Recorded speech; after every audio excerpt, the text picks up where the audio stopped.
For our ingredients, we have eggplant, onions, zucchini, red bell peppers, tomatoes, lentils, a special blend of spices called Ras El Hanout. You can find it in the store, but if you can't find it in the store, we'll have the link in the description on how to make it at home, and garlic. Boil the lentils until soft. And don't forget to salt the eggplant. This is a no oil recipe. We're frying the eggplant in just a little bit of water.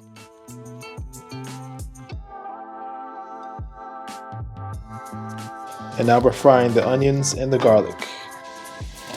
Now we add the zucchini and bell peppers and cook until soft.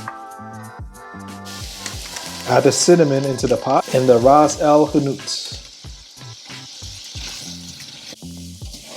And now all the rest of the ingredients go right into the pan. If you don't have vegetable stock, you can use water for this recipe.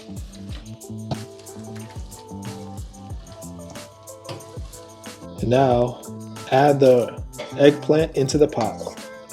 The texture should be stew-like. Final step, we place it in the oven covered and bake it for 25 minutes.